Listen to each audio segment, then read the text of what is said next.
اس میں جو اہم بات ہے وہ یہ ہے کہ حضور قلندر بابا اولیاء رحمۃ اللہ علیہ کا شجرہ نسب اور شجرہ تعلیم و تربیت یعنی روحانی بیان ہوا ہے اور اس کو مناسب ترمیم کے ساتھ شائع کیا گیا ہے۔ پہلی بات تو یہ ہے کہ حضور قلندر بابا اولیاء رحمۃ اللہ علیہ سیدنا حضور علیہ السلام کے خاندان کے فرزند ہیں اور انہیں خاندانی وراثت سیدنا حضور علیہ السلام سے منتقل ہوئی ہے۔ اس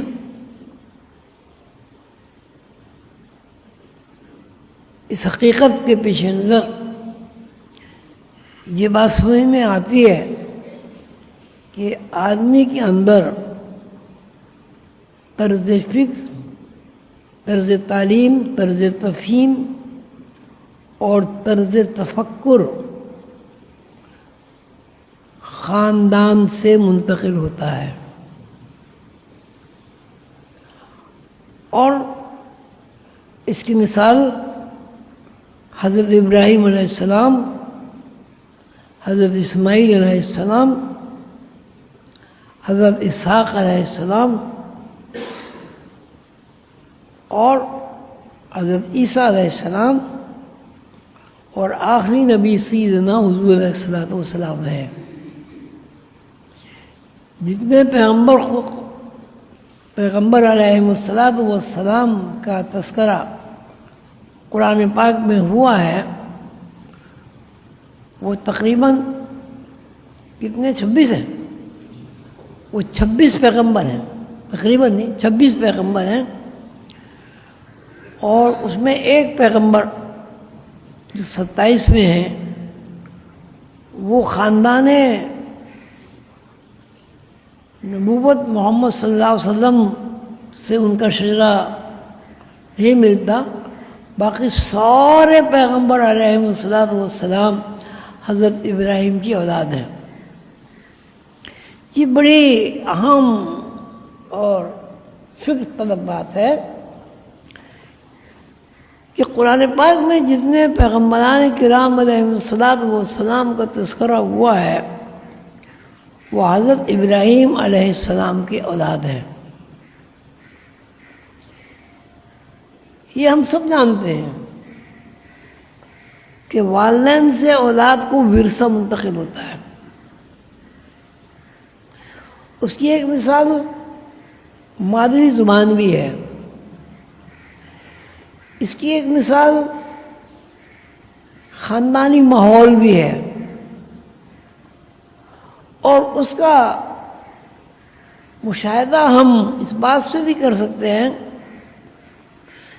کہ خاندان کی اپنی مخصوص روایات ہوتی ہیں جو روایات بچوں میں منتقل ہوتی ہیں۔ کم و بیش اگر ان روایات کے منتقل ہونے میں کوئی حرج واقع ہوتا ہے تو اس کی وجہ ماحول ہے۔ تو قانون یہ ہوا کہ بچہ جب اس دنیا میں پیدا ہوتا ہے تو بطور ورثے کے اسے 2 طرز فکر منتقل ہوتی ہیں۔ ایک طرز فکر، طرز فہم والدین سے منتقل ہوتی ہے، خاندان سے منتقل ہوتی ہے، اور دوسری طرز فکر ماحول سے منتقل ہوتی ہے۔ پہلی بات یہ ہے کہ آدمی وہی زبان بولتا ہے جو ماں باپ یا اس کے خاندان والے بولتے ہیں، اور وہ زبان بالکل اسی طرح سیکھتا ہے جس طرح کوئی طالب علم ابتدائی طور پر کوئی علم سیکھتا ہے، مثلاً بچہ جب زبان بولتا ہے تو لفظ ٹوٹے پھوٹے ہوتے ہیں، اس میں ترتیب نہیں ہوتی، اور وہ سن کے وہ زبان سیکھتا ہے اور بولتا ہے۔ اور ایک طرز یہ ہے کہ کوئی علم پڑھنے لکھنے سے حاصل ہو، تو علم دو طرح آدمی کو آتا ہے، ایک خاندانی ورثے کے طور پر بغیر کتاب کے، بغیر قلم کے اسے حاصل ہوتا ہے۔ اس کی مثال مادری زبان ہے۔ مادری زبان میں بچہ وہی بات کرتا ہے، وہی بولتا ہے جو اس کی ماں بولتی ہے، جو اس کا باپ بولتا ہے، جو اس کے بھائی بہنیں بولتی ہیں، اور جو اس کا خاندان بولتا ہے۔ اس کے بعد پھر اسی زبان میں جب اضافہ ہوتا ہے تو زبان میں وہ الفاظ شامل ہو جاتے ہیں جو ماحول میں بولے جاتے ہیں۔ اب اس کا مطلب یہ ہوا کہ ہر پیدا ہونے والے بچوں کو دو علوم بطور ورثے کے منتقل ہوتے ہیں۔ ایک ورثہ مادری زبان ہے، اور مادری زبان کی طرح والدین کا ماحول ہے۔ مثلاً ایک آدمی کھانا جو ہے مٹھیوں میں بن کر کے ایسے کھاتا ہے، تو کھاتے ہیں اس طرح ایسے۔ دوسرا آدمی روٹی کا ٹکڑا توڑ کے شوربے میں ملا کے کھاتا ہے۔ تو اس کھانے کو ہم کہیں گے یہی کہ اس نے کھانا کھایا، لیکن اب یہ بطور ورثے کے کھانے کا طریقہ اس سے منتقل ہوا، یعنی والدین جو کچھ کر رہے ہیں، والدین جو کچھ بول رہے ہیں، والدین جو کچھ کر رہے ہیں، بچہ اس کی نقل کرتا ہے۔ اس کے بعد دوسرے نمبر پر والدین کا ایک مخصوص ماحول، گھر کا ماحول، خاندان کا ماحول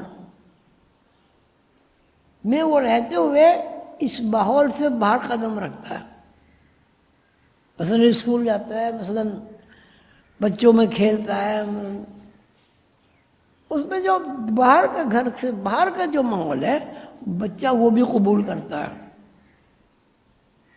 تو ہم یوں کہیں گے اب بچے کی جو نشو و نما ہوئی ماحول کے اعتبار سے، زبان کے اعتبار سے، وہ نصف والدین سے منتقل ہوتی ہے اور نصف اس کے ماحول سے منتقل ہوتی ہے۔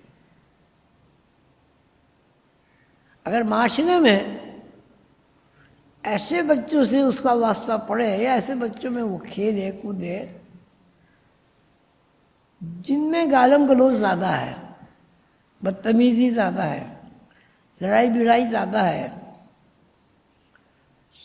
بچے کے اندر وہ عادتیں ضرور کچھ نہ کچھ آ جائیں گی۔ گھر کے ماحول میں اگر اخلاق ہے،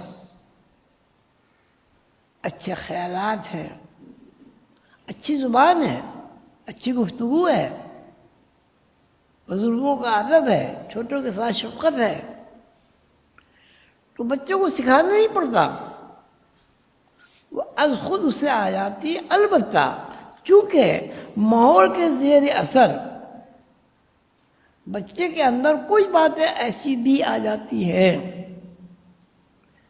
جو اس کے خاندانی روایات کے خلاف ہوتی ہیں، تو ایسے میں والدین، بہن، بھائی اس بچے کی اصلاح کرتے ہیں۔ اس کو منع کرتے ہیں. اور کبھی ڈانٹ ڈپٹ کے بھی نوبت آتی ہے، اس لیے معاف کرنا بھائی ٹانگوں میں تکلیف ہے اس لیے ٹانگیں پسائے. خاندان جو ہے اس کے علاوہ جو باہر کا ماحول ہے اس میں بھی بچہ متاثر ہوتا ہے. بہرحال وہ زبان سیکھ لیتا ہے. اب یہ بات مسلمہ امر ہے کہ آدمی کو پیدائش کے بعد اس کے والدین کا اور خاندان کا، کنبی کا، برادری کا، قومیت کا جو معیار ہے اخلاق کا وہ منتقل ہوتا ہے. جس قسم کا ماحول ہوگا اسی قسم کی اس کی زندگی کے بہت سارے معاملات ایسے ہو جائیں گے کہ اس میں نظر آئے گا کہ یہ ماحول کے زیر اثر یہ کام خراب ہوا ہے. اس سے ایک بات ظاہر ہوتی ہے کہ بچے کی زندگی بنانے کے لیے ماحول کا اچھا ہونا ضروری ہے. ماحول کا اچھا ہونا اس لیے ضروری ہے کہ بچے کے بارے میں کہا جاتا ہے بچہ ایک بلینک پیپر ہوتا ہے، سادہ کاغذ ہوتا ہے، اس میں نقطہ بھی نہیں ہوتا. اس کا ذہن جو ہے ایک سادے کاغذ کی طرح ہوتا ہے. اس کاغذ پر ماحول سے متعلق، خاندان سے متعلق جس قسم کے نقوش بن جاتے ہیں بچے کی زندگی اسی پر پھر عمل کرتی ہے.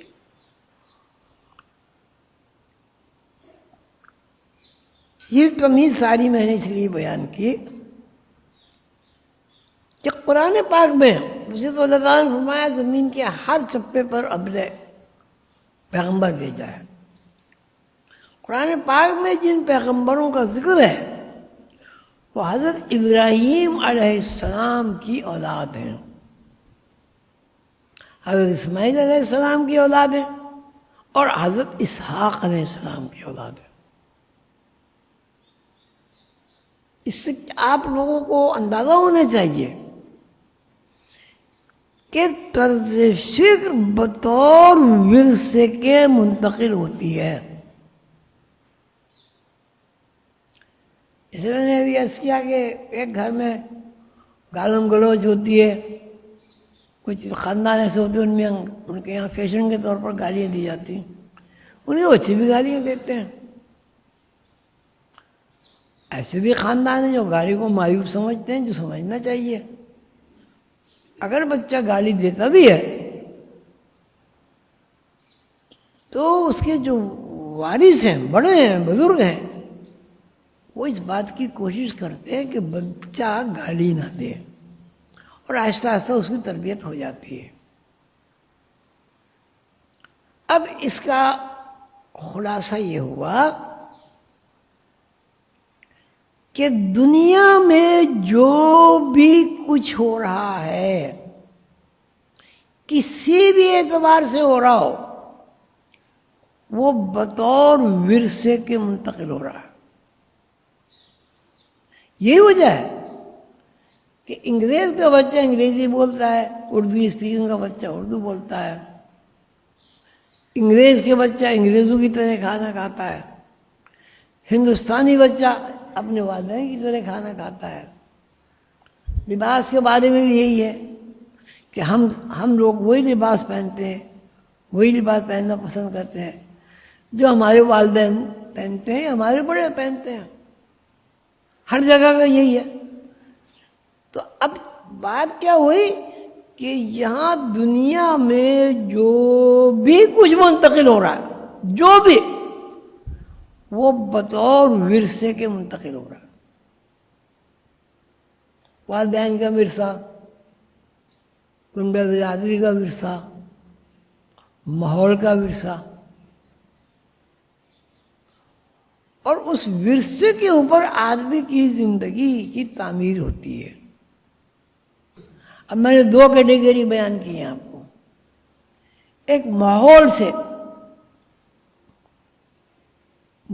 سے آدمی کو عادتیں، اطوار، خصلتیں منتقل ہوتی ہیں، اور ایک والدین سے منتقل ہوتی ہے. ابتدا والدین سے ہوتی ہے. تو کسی صاحب کو اس بات میں کچھ سمجھنا ہے، کوئی اعتراض کرنا ہے، کچھ ایک ہی گھر میں تربیت آنے والے بچے ایک لاٹھی کہا کہ ایک ہی پیش ہوتی گئی ہوتی ہے، ایک محمد کے لیے تو مختلف ہوتا ہے. مجھے کیا بات ہے نہیں، وہ جو ماں باپ ہیں ان کے بھی مزاج مختلف نوع کے خیالات ہوں گے، مختلف قسم کے. کبھی غصہ آ جائے گا، کبھی نرم دل ہو جائے گا، کبھی بخیل ہو جائے گا، کبھی ہاتھ دلائی بن جائے گا، کبھی اتنا نرم مزاج ہو جائے گا کہ لوگ کہیں گے کمال ہے بھائی، اور کبھی اتنا سخت مزاج ہو جائے گا. والدین میں جو بات وہی ہے کہ بچہ جب پیدا ہوتا ہے، یہ بات میں اس کو سمجھانے سے بہت غور سے سنیے گا، اس کے پیچھے بہت بڑی حکمت ہے کہ بچہ وہی سیکھتا ہے جو ماں باپ اس کو سکھاتے ہیں، اور ماں باپ اسے وہی سکھاتے ہیں جو وہ خود کرتے ہیں. جو حضرت ابراہیم علیہ السلام کی جو طرز فکر بیان ہو رہی ہے وہ اللہ کے مقرب بندوں کی طرز فکر بیان ہو رہی ہے کہ ابراہیم نے اپنا خواب سچا کر دکھایا. خواب کی بات ایسی ہے کہ جب حضرت ابراہیم علیہ السلام نے دیکھا تھا خواب، تو وہ کہتے تھے خواب خیال کی باتیں ہیں، لیکن ان کے اندر یقین کا ایسا پیٹرن موجود تھا کہ ان کا اللہ تعالیٰ نے فرمایا تو اللہ تعالیٰ ہی نے فرمایا، اور اس کی انہوں نے حضرت ابراہیم علیہ السلام نے تو بات پوری کر دی. قرآن میں ہے کہ ابراہیم نے اپنا خواب سچا کر دکھایا. یہ دمبا آ گیا اور اللہ تعالیٰ کی رحمت ہو گئی تو بات کی بات ہے. ان کے ذہن میں یہ نہیں تھا کہ وہ یہ بھی کہہ سکتے تھے میں اس کی جگہ دمبا قربان کر دوں. پھر وہی ورثہ، یقین کا پیٹرن حضرت اسماعیل علیہ السلام کے اندر بھی موجود تھا. انہوں نے بھی یہ نہیں کہا کہ ابا یہ تو خواب خیال کی باتیں ہیں، آپ کو اللہ تعالیٰ جو حکم دے رہے ہیں کہ اپنے بیٹے کو ذبح کر دو، یہ تو خواب کی باتیں ہیں. حضرت اسماعیل علیہ السلام چونکہ برگزیدہ پیغمبر کے بیٹے ہیں، اس لیے ان کو بھی اتنا یقین حاصل تھا کہ میرے باپ نے جو خواب دیکھا وہ یقینی بات ہے، اللہ تعالیٰ کا فرمان ہی ہے، اللہ تعالیٰ کا ارشاد ہی ہے. اور دونوں نے پورا یقین کا مظاہرہ فرمایا. حضرت اسماعیل علیہ السلام نے بھی، حضرت ابراہیم علیہ السلام نے بھی. لیکن یہ یقین کے اوپر بات ہے کہ حضرت ابراہیم علیہ السلام نے بغاوت کی اپنے باپ سے، چچا سے. یہ کیا بات ہوئی ہے؟ ایسے لوگوں کی کس طرح ہم عبادت کریں جو اپنی مکھی بھی نہیں اڑا سکتے، اپنا کوئی اختیار ہی نہیں رکھتے. ہمارے ہاتھوں سے بنا ہوا ہے، اپنے ہاتھوں سے بناتے ہیں اور اس کو کہتے ہیں خدا ہے. خود کماتے ہیں، پیسے لاتے ہیں، ان کے آگے حلوہ رکھتے ہیں، یہ کھاتے بھی نہیں ہیں اور کہتے ہیں ہمارا خدا ہے. انہوں نے کہا نا میں بیزاری کا اظہار کرتا ہوں، اللہ کے علاوہ کسی کو اللہ ماننے سے میں بیزاری کا اظہار کرتا ہوں. اب یہ حضرت ابراہیم علیہ السلام کی جو ذہنی طرز فکر ہے اور جو بطور ورثے کے ان کے بیٹے حضرت اسماعیل علیہ السلام کو منتقل ہوئی، وہ جو طرز فکر ہے وہ یقین کے اوپر قائم ہے. تو ایک پھر اب یہاں ایک بات یہ بھی پتہ نکلتا ہے کہ اب آدمی کا یقین جو ہے وہ بھی کام کرتا ہے. اب ایک آدمی کا یقین باطل بھی ہو سکتا ہے، ایک آدمی کا یقین بھی ہو سکتا ہے. وہ اسے یقین سمجھ رہا ہے حالانکہ وہ باطل ہے. جیسے ابو لہب ہے، ابو جہل ہے، اور آپ کے سامنے مثالیں ہیں بہت ساری. اب اگر ماں باپ بااخلاق ہیں تو اولاد بھی بااخلاق ہوگی. اگر والدین بااخلاق ہیں، اولاد بااخلاق نہیں ہے، تو اس کا مطلب ہے والدین بھی بد اخلاق ہیں، اور اس بچے کو ایسا ماحول میسر آیا ہے جہاں بد اخلاقی زیادہ ہے نا. آدھا ورثہ والدین کا اور خاندان کا ہوتا ہے، اور آدھا ورثہ یہ جو ورثہ ہے یہ منتقل ہوتا ہے، والدین سے منتقل ہوتا ہے. جیسے حضرت ابراہیم علیہ السلام کو حضرت اسماعیل علیہ السلام کو منتقل ہوا حضرت ابراہیم علیہ السلام سے. پھر یہ ورثہ منتقل ہوتے ہوتے پیغمبروں میں چلتا رہا، اور آخر تک حضور صلی اللہ علیہ وسلم کو یہ ورثہ منتقل ہوا. اس میں ایک سوال ہے کہ ورثہ، یہ استحکام، یقین کب منتقل ہوا؟ کب منتقل ہوا؟ جب والدین کے اندر یہ موجود تھا. یہ بات ہو گئی. اچھا اب دیکھیں، اب علم بھی ایک ورثہ ہے. مثلا ایک آدمی اپنے بچے کو کسی استاد کے پاس بٹھاتا ہے. اب استاد کہتا ہے الف بے جیم دال، اس کو آپ کیا کہیں گے؟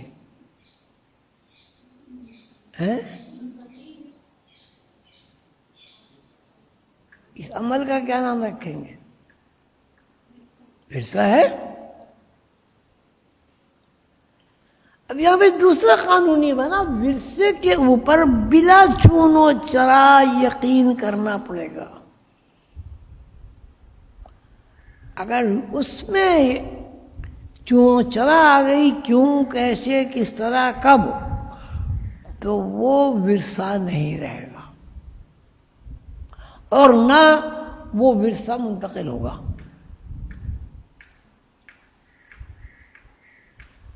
جیسے اب الف بے جیم یہ ایک علم ہے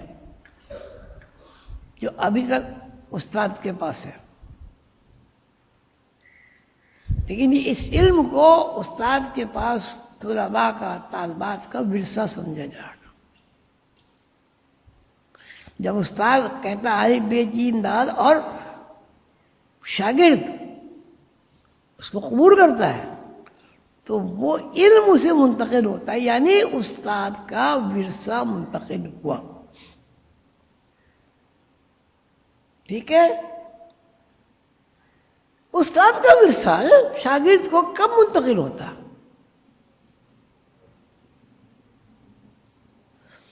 اس وقت منتقل ہوتا ہے کہ جب شاگرد کے اندر یقین موجود ہو، اور اس میں چون چرا نہ ہو، اس میں عقلی عمل دخل نہ ہو.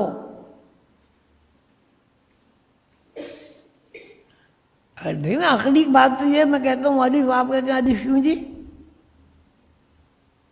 میں کہتا ہوں بے، تو عقلی تقاضا تو یہ ہے کہ آپ کہیں گے بے کیوں جی، بے الف کیوں نہیں ہے، الف بے کیوں نہیں ہے؟ وہ کہتے ہیں میں تو بے کو الف کہوں گا اور الف کو بے کہوں گا. تو کیا اس طرح کوئی آدمی کسی بھی قسم کا کوئی علم سیکھ سکتا ہے؟ نہیں سیکھ سکتا. تو اس کا مطلب یہ ہوا کہ انسان جو علم حاصل کرتا ہے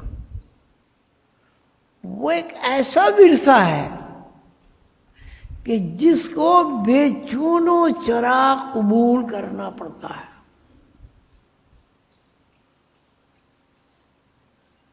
اگر بے چون و چرا کوئی شاگرد استاد کی بات کو تسلیم نہ کرے تو وہ کبھی نہیں پڑھ سکتا.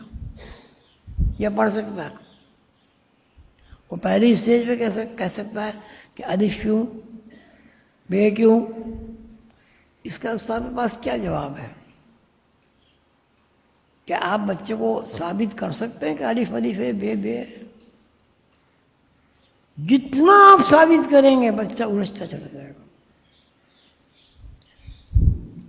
بچے کو قبول ہی کرنا پڑے گا تبھی وہ علم سیکھ سکتا ہے. یہ عام علوم کی بات ہے. بالکل من نوعین یہی عمل روحانی علوم کا ہے. اس لیے کہ ہمیں روحانی علوم کے بارے میں معلومات حاصل اس وقت ہوتی ہیں جب ہم کسی استاد سے روحانی علوم سیکھ لیتے ہیں. اب جیسے آپ انگریزی پڑھتے ہیں، انگریزی میں آپ عقل و شعور اگر استعمال کرے کوئی بچہ نرسری کا تو انگریزی پڑھ سکتا ہے؟ کوئی بھی علم ہو. درزی کا کام آپ سیکھنا چاہتے ہیں، اب درزی کہتا ہے بھائی اس طرح رکھ کے قینچی یوں چڑھاؤ تو آستین بنے گی. وہ یقین نہیں کرتا، وہ آستین کاٹ لے گا کپڑے کی، کبھی نہیں کاٹے، کبھی نہیں سیکھے. اب قانون یہ بنا کہ کوئی بھی علم سیکھنے کے لیے ضروری ہے کہ آپ کے اندر تعمیل ہو. اگر تعمیل آپ کے اندر نہیں ہوگی آپ کوئی بھی علم نہیں سیکھ سکتے. بات روحانیت کی تو اپنی جگہ ہے، روحانیت تو سیکھ ہی نہیں سکتا آدمی.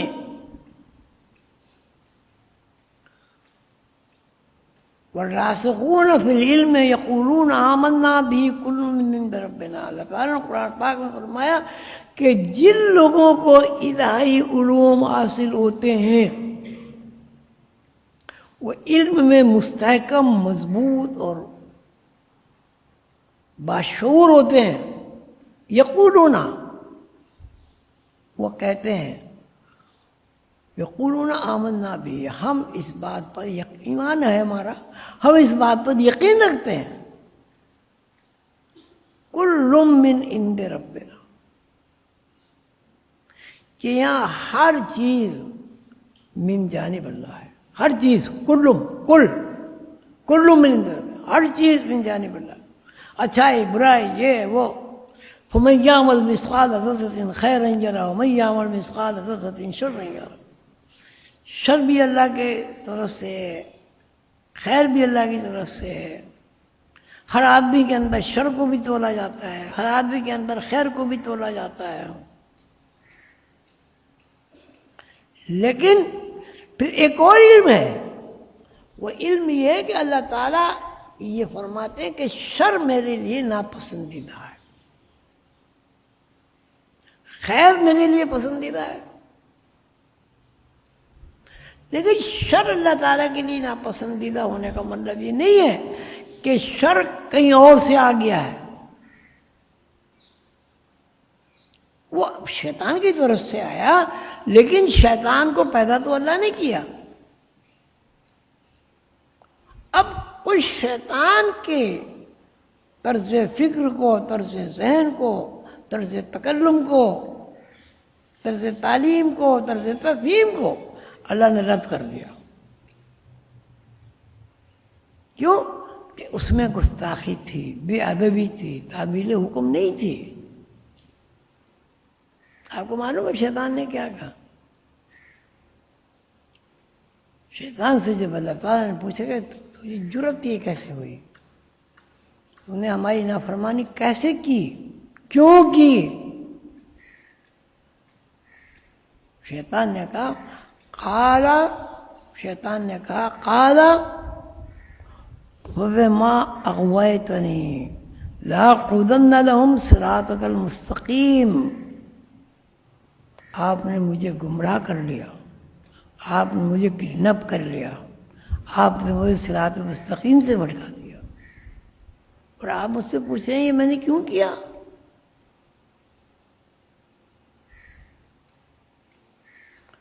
اب غلطی سہو آدم سے بھی ہوا، آدم سے بھی سہو ہوا جنت میں۔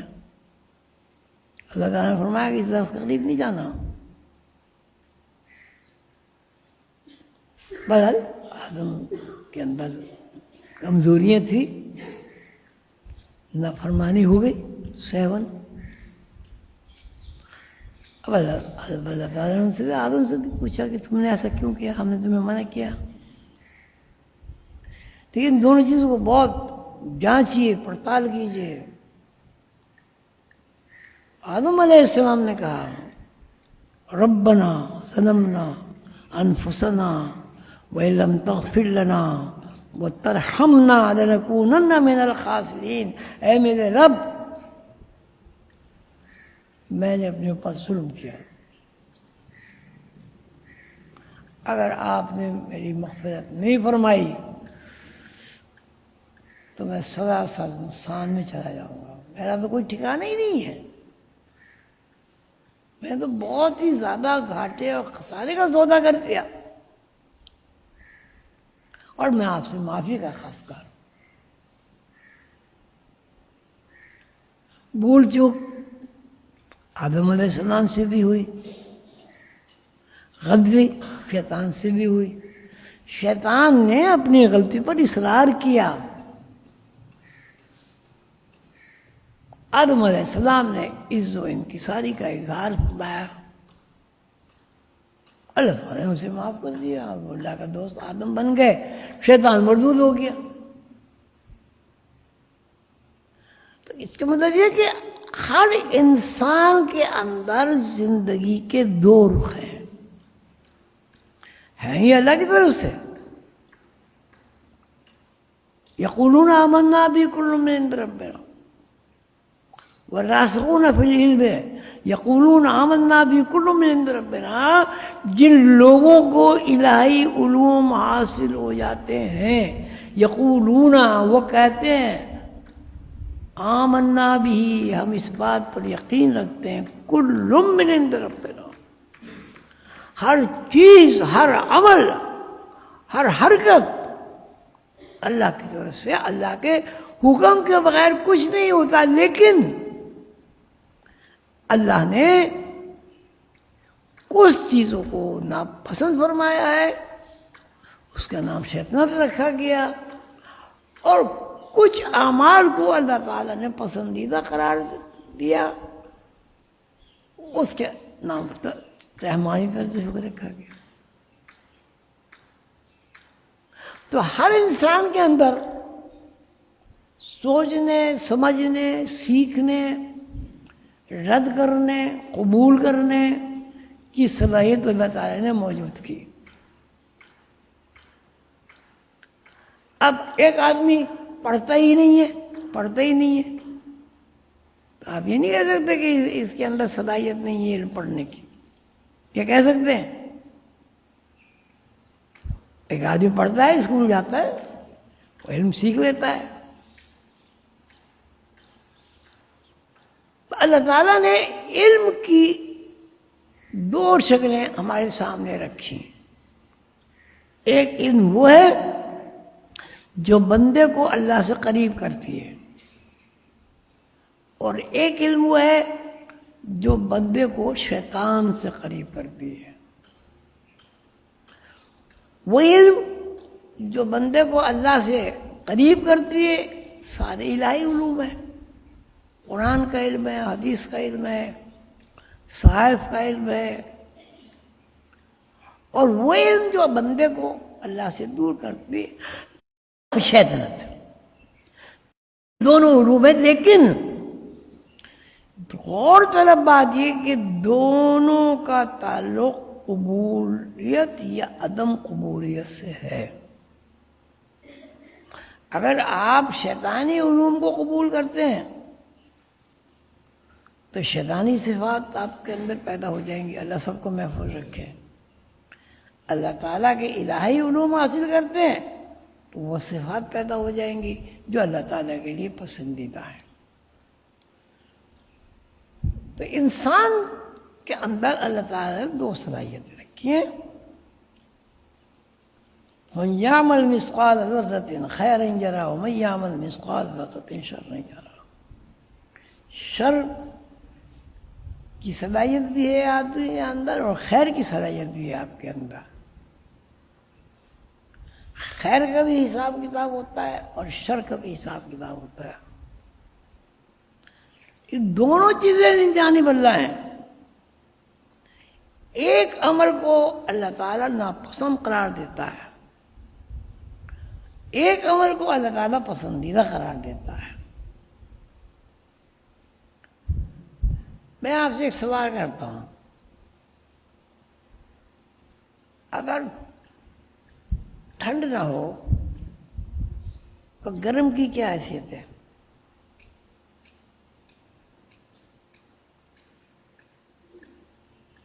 اگر گرم نہ ہو تو ٹھنڈ کی کیا حیثیت ہے؟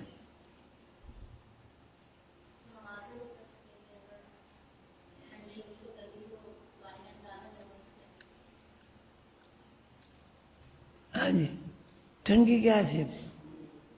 حیثیت نہیں ہے, حیثیت نہیں ہے. من کل شیء خلقنا زوجین, ہر چیز کو دو رخوں پر پیدا کیا اللہ نے.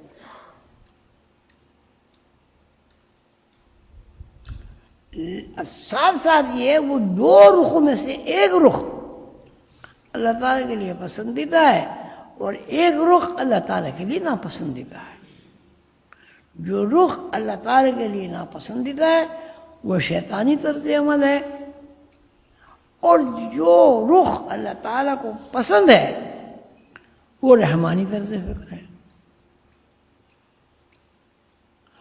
اور یہ اچھائی اور برائی کا تصور جس روز بچہ پیدا ہوتا ہے اسی روز سے شروع ہو جاتا ہے.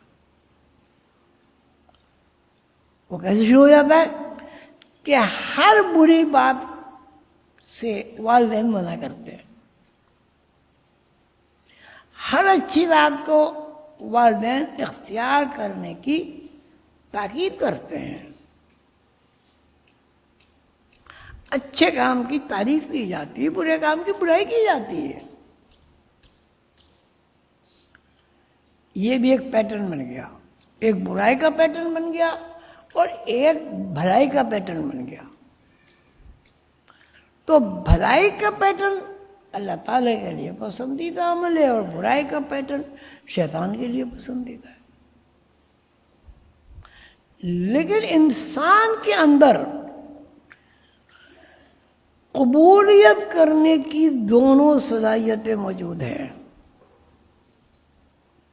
اس کو ماحول سے بھی کوئی چیزیں منتقل ہوتی ہیں, کوئی چیزیں ماحول سے ایسی منتقل ہوتی ہیں جو پیغمبرانہ طرز فکر پر اس کو کھڑا کر دیتی ہیں, اور خاندان سے ایسی طرز فکر بھی منتقل ہو سکتی ہے جو شیطان کی صف پہ لے جا کے کھڑا کر دیتی ہیں. مقصد یہ ہے ساری تقریر کا, تمہید کا, کہ انسان کو اللہ تعالیٰ نے دو صلاحیتیں عطا کی ہیں. ایک خیر کی صلاحیت ہے, ایک برائی کی صلاحیت ہے. برائی کی صلاحیت کو اللہ تعالیٰ نے رد کر دیا, ناپسند کر دیا, بیزاری کا اظہار فرمایا, اور اچھائی کو اللہ تعالیٰ نے پسند فرمایا. فَمَن يَعْمَلْ مِثْقَالَ ذَرَّةٍ خَيْرًا يَرَهُ وَمَن يَعْمَلْ مِثْقَالَ ذَرَّةٍ شَرًّا يَرَهُ. شر اور خیر دونوں ساتھ ساتھ چلتے ہیں ہر وقت. خیر کا بھی ریکارڈ ہوتا ہے اور شر کا بھی ریکارڈ ہوتا ہے. میں آپ سے ایک سوال کرتا ہوں, ایک بچہ اچھی تربیت کے نتیجے میں کسی چیز کو اچھا کہتا ہے, وہی بچہ کسی چیز کو برا کہتا ہے. کیوں کیوں؟ تو ماحول سے غصے میں اچھائی برائی کو سمجھنے کی صلاحیت ماحول سے اچھائی اور برائی کا تصور ملا، لیکن اگر صرف اچھائی ہوتی اور برائی نہ ہوتی پھر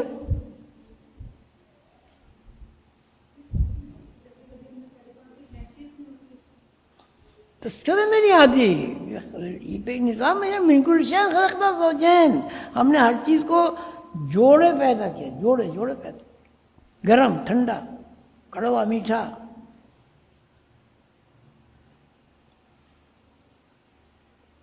غصہ، رحم،